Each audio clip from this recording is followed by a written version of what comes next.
भाग 10। खुशी, मैंने कहा। हाँ शोना, उसने तुरंत जवाब दिया। फिर मुझे सिसकने की आवाज़ सुनाई दी, जो किसी के लिए भी यह समझने के लिए काफ़ी थी वह रो रही थी। मैंने एक पल के लिए कुछ भी नहीं कहा, जिस बीच उसके आंसू बहते रहे। हे डियर, प्लीज़ मत रो, मुझे माफ़ कर दो कि मैंने तुमसे इतनी बुरी बात की।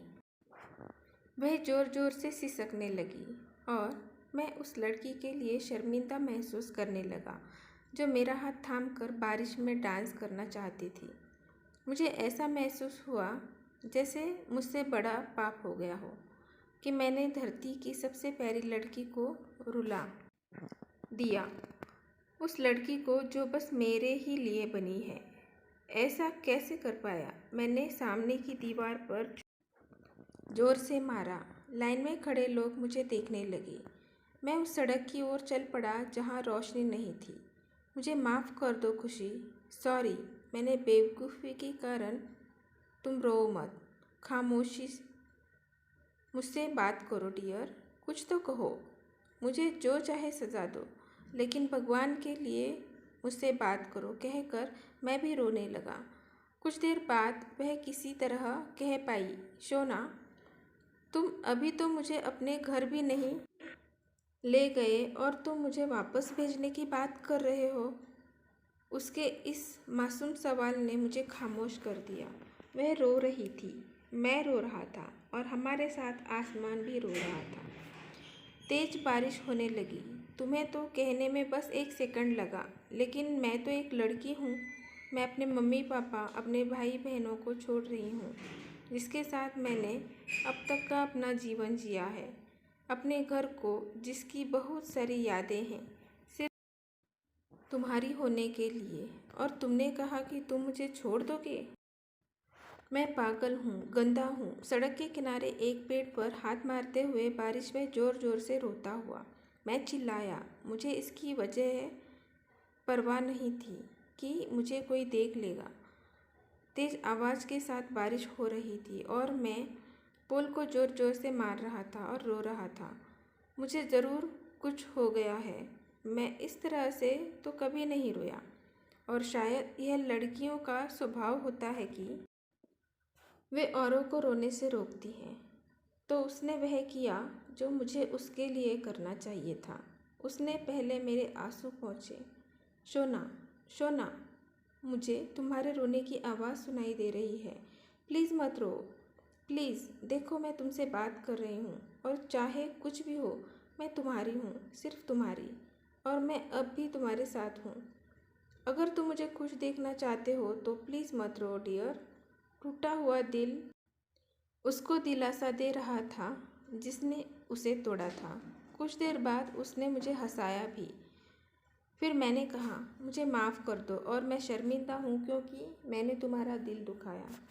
शोना, जानते हो, तुम्हारी तरह मैं भी अपने परिवार के साथ हमेशा रहना चाहती हूँ, लेकिन जिस तरह का हमारा समाज है, संस्कृति है, मुझे उन सबको छोड़ना पड़ेगा।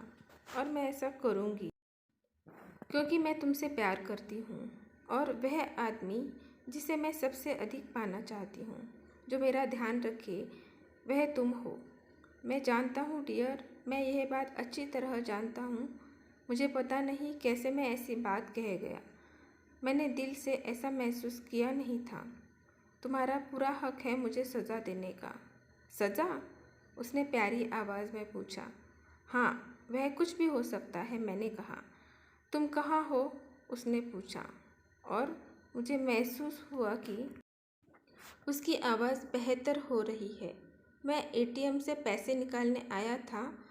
यह घर से 2 ब्लॉक आगे है।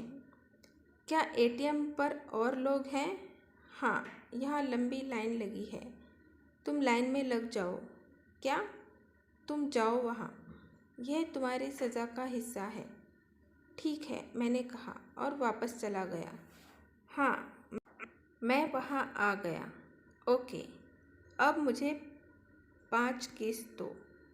क्या? शोना, उसने थोड़ी सख्ती से कहा, मुझे याद दिलाने के लिए कि मैं इनकार नहीं कर सकता। मैंने उसे चिल्लाया था और अब मुझे उसकी चाहत पूरी करनी थी। मैंने आसपास के लोगों से अपना ध्यान हटाया और फ़ोन पर उसे 5 जोरदार किस दिए। मैं लाइन में दूसरा आदमी था और मैंने अपना सिर झुका लिया ताकि मैं उन सब की निगाहों से बच सकूं जो मुझे घूर रही थी। यह शर्मा देने वाली बात थी, लेकिन वह हंसने लगी और अपनी शर्म के बावजूद मैं खुश था कि मैंने उसे फिर से हंसा दिया।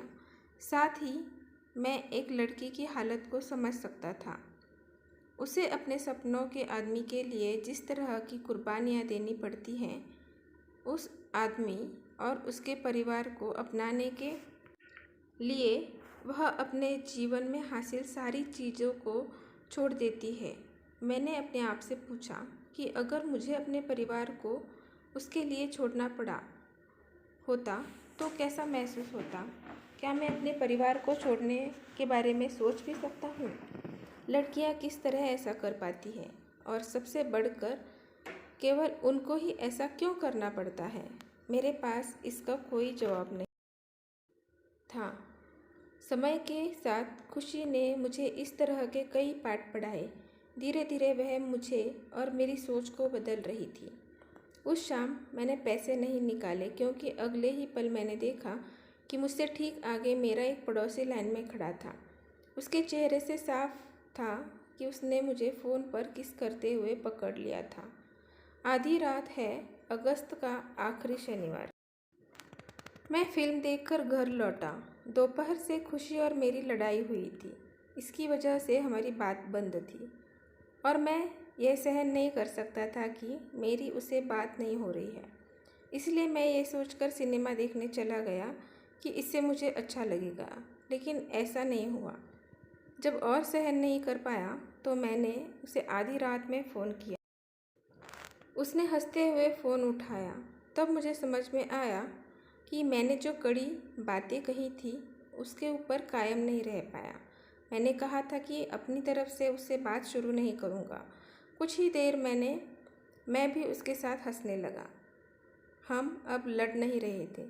कुछ देर बाद उसने कुछ ऐसा कहा जो मेरे दिल को छू गया।